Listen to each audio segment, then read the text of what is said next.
कैसे एक एक गोली बेचकर करोड़पति बने। कैसे देखते ही देखते नक्श ने कर दिया अस्पताल में तख्ता पलट और मुंबई के सबसे बड़े अस्पताल के डॉक्टर ने किसे चटा दी धूल। मिस्टर कोठारी, मुझे नहीं पता कि आप इस हॉस्पिटल में रेयरली आते हैं। क्या आपको पता है कि आपके हॉस्पिटल के एम्प्लॉइज कैसे हैं? सच कहूं तो ये हॉस्पिटल कम पैसा बनाने का अड्डा लगता है।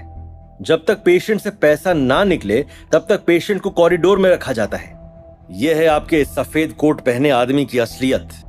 दिवाकर घोष, तू तो वाकई में कमीना निकला। कमल ने घोष बाबू पर वार किया और इसी के साथ घोष बाबू जमीन पर धाराशायी हो गए।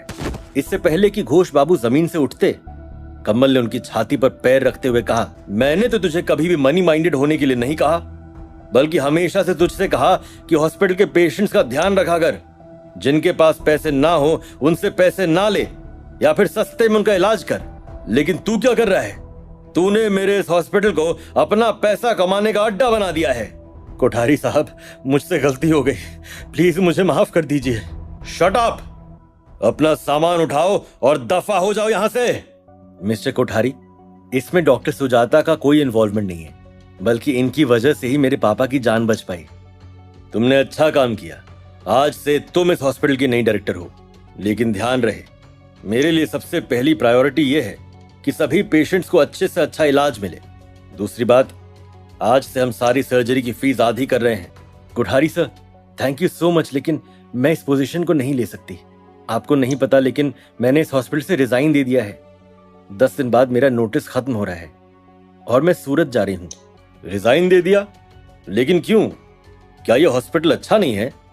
नहीं सर, ऐसी कोई बात नहीं है, लेकिन चूंकि हॉस्पिटल के डायरेक्टर दिवाकर सर थे और इनके अंडर में काम करना मेरे लिए डिफिकल्ट था, बस इसलिए। ओह, तो बस अब तो तुम्हारा रास्ता साफ है।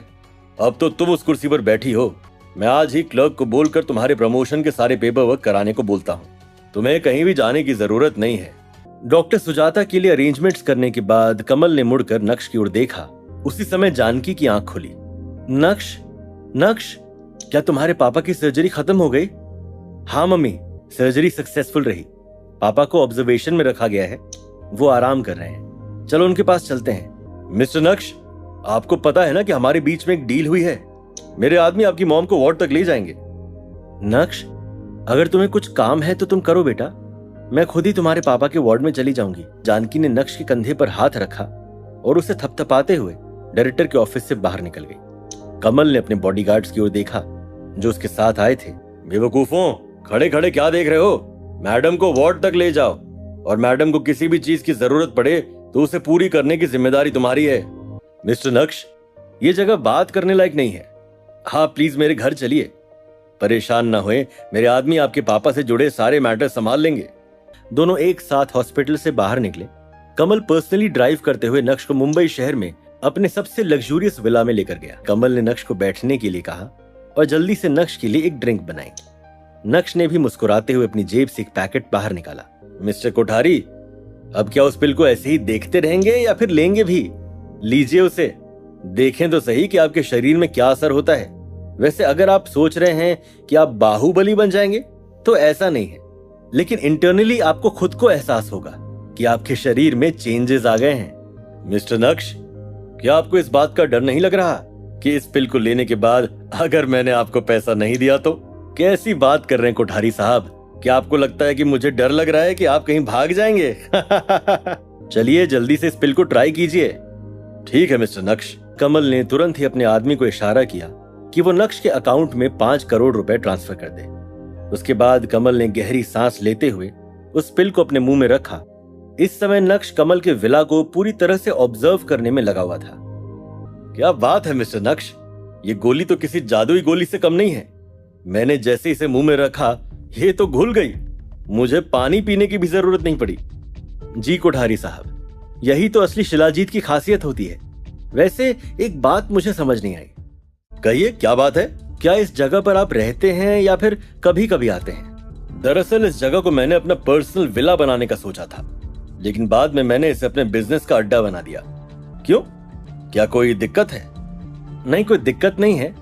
वैसे आपने अपना माइंड इसलिए बदल दिया क्योंकि आपके कुछ ऐसे दोस्त होंगे जो वास्तुशास्त्र जानते होंगे। हाँ, उन्होंने बताया कि ये एक अच्छी जगह है।